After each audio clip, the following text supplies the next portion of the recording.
So some of you may be interested to find out why I decided to get into the firewood business,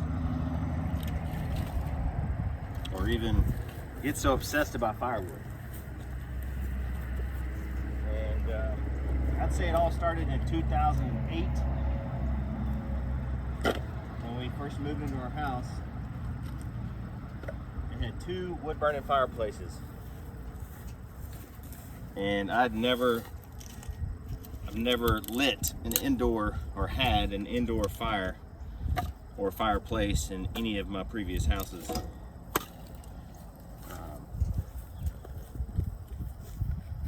So I remember growing up, my grandfather had one. It's kind of big. My grandfather, my grandparents had one. They had a fire every time it got cold, as far as I can remember. And I do remember stacking wood with my grandfather from the same piece of property that I harvest my firewood. So that's pretty cool. But I always thought that was neat that he had a fire. Didn't really know how much went into it. I knew when you hand split everything, it takes forever. I think they say wood will heat you up, I don't know, 5 or 6 times. I can't remember exactly what number it is, 5 or 6 times, but they say, you know, falling the tree is one. It'll heat you up for sure, because you're pretty sure you may die. So, I mean, you get kind of sweaty. I do. And, and if you don't die, you're super happy and thanking the Lord for that. Anyway, so that's one. It'll heat you up when you're falling the tree. And number 2 is when you're bucking the tree, which means cutting it up into smaller rounds. Okay, so I like to cut a lot of my firewood into 16-inch pieces. That fits most stoves and fireplaces, fire pits, most. So it'll heat you up from bucking the wood. So you're holding that chainsaw for a long period of time. That'll definitely heat you up. And then, once you cut into 16-inch rounds, or whatever kind of rounds, or what size rounds you want to cut it into, splitting, that'll definitely heat you up.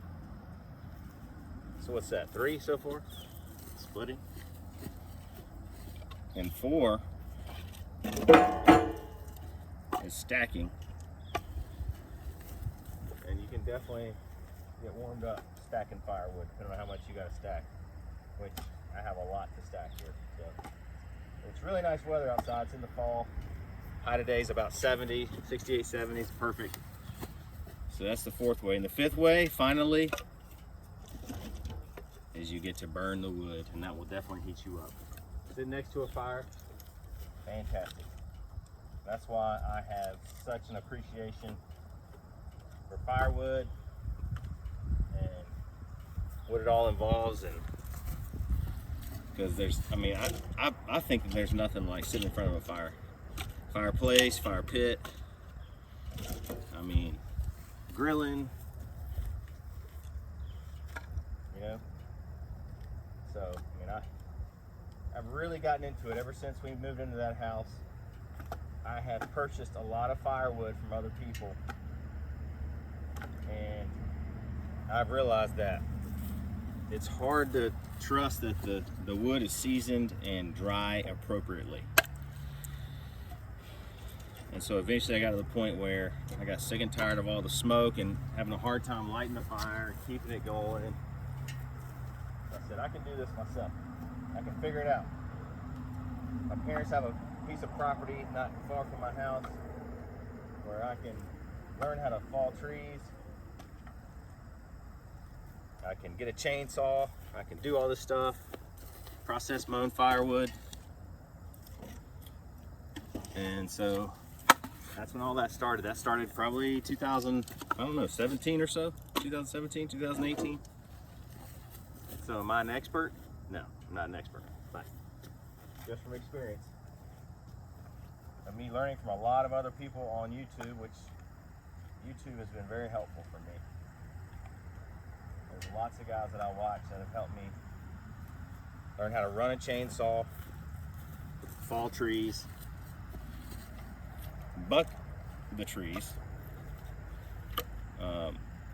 split firewood so you can understand how to split it more efficiently without killing yourself, chopping your toe off, and learning how to work with the grain of the wood, not against it, and how to work around knots, things like that.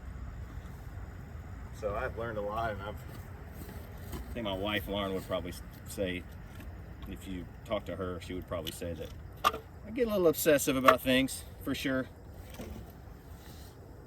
My last obsession was golf, and that lasted probably around, I don't know,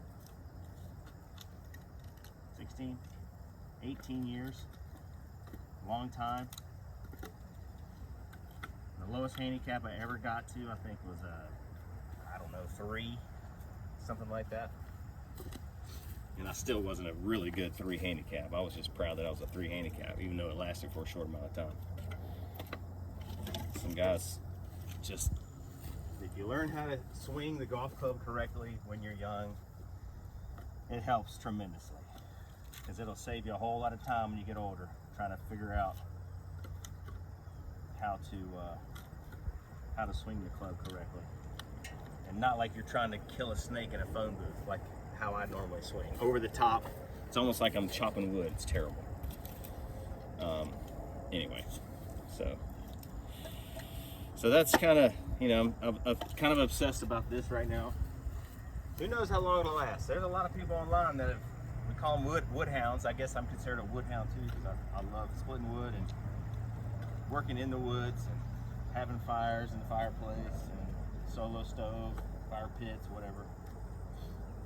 It's a lot of fun for me, so I hope it lasts, because I enjoy being out in nature, and just trees just keep coming back. They keep growing. So I mean, hopefully I'll have a lot of firewood for a long time. But all this firewood is not for me, because it's just too much. I have 2 wood burning fireplaces,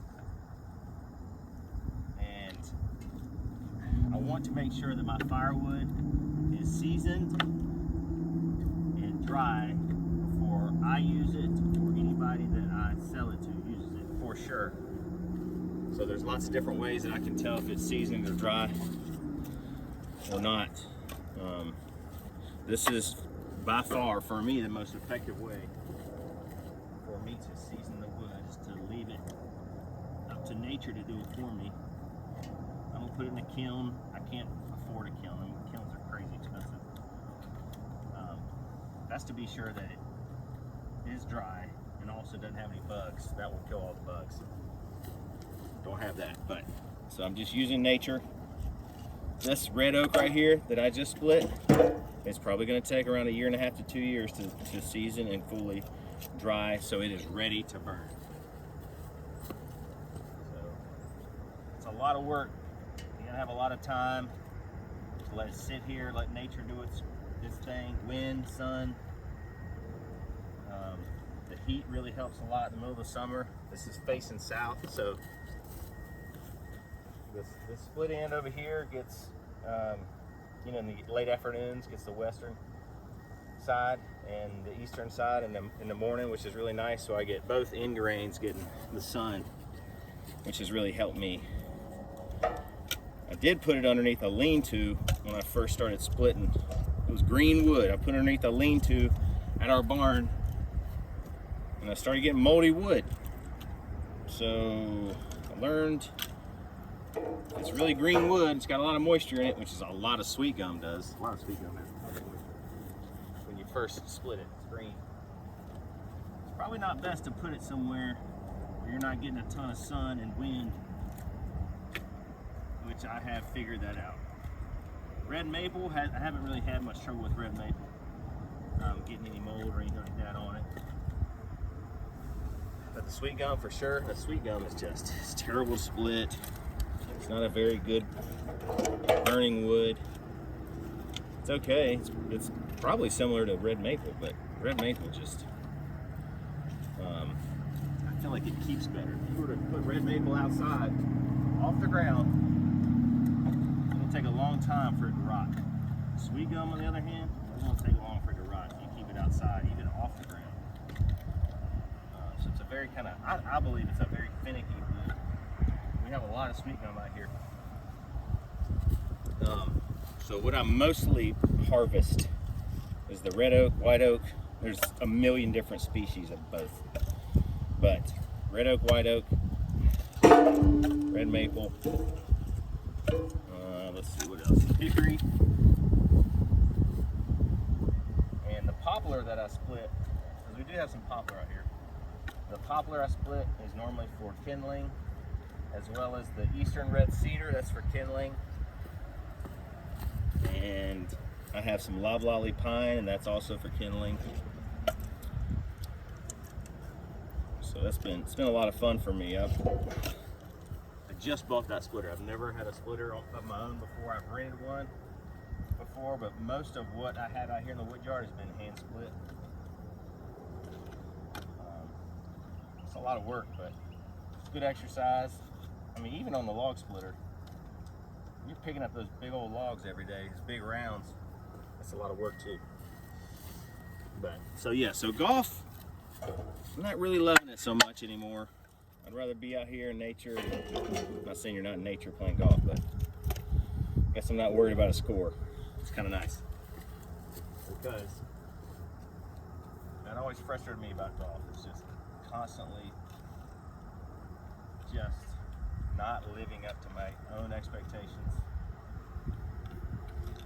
And it's just hard to accept that you're really just not that good. I mean, you know, you're just, as hard as you try.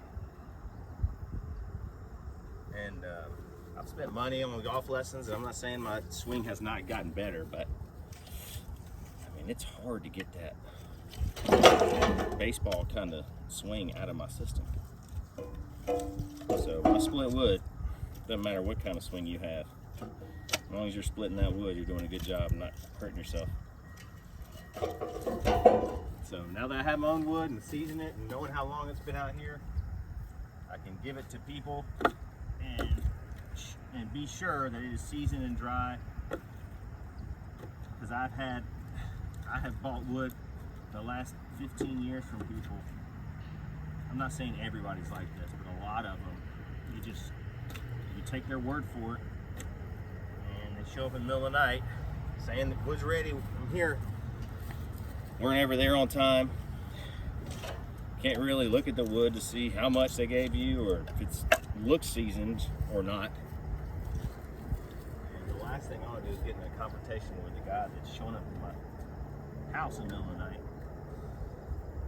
you know, and bringing a flashlight out and, you know, moisture reader and splitting it right in front of him to see if it's seasoned or not.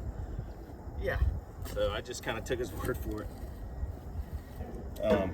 But that is kind of why it's gotten me to this point of from start to finish. I know that what I have is seasoned and dry, and I enjoy hearing from others that my wood burns really great.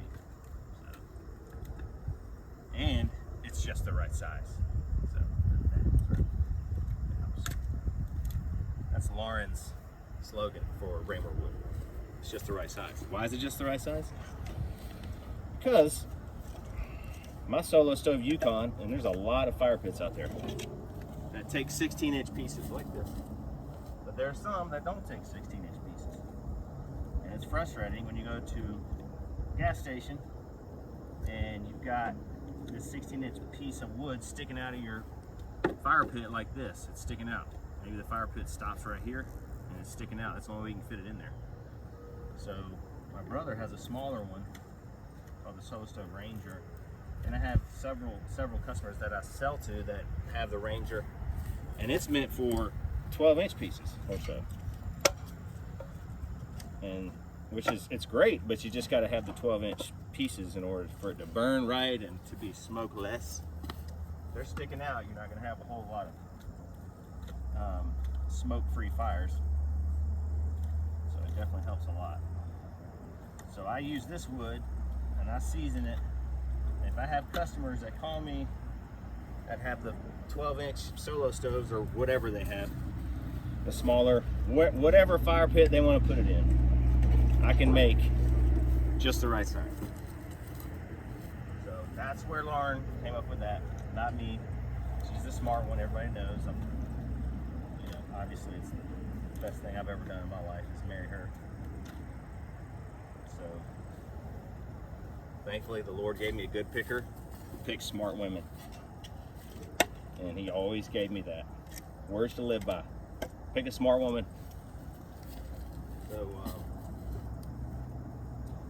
anyway, so here we are, stacking wood. And no, this is not my full-time job. Some people on YouTube probably don't know me, so I have a roofing company. This is just something I can do on the side for fun because it's a passion of mine. I love it.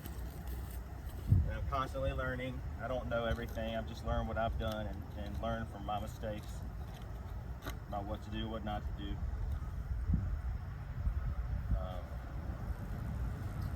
Anyway, I think I've rambled on enough. So thank you all for watching, and hope everybody has a great day. And thanks for watching my YouTube channel.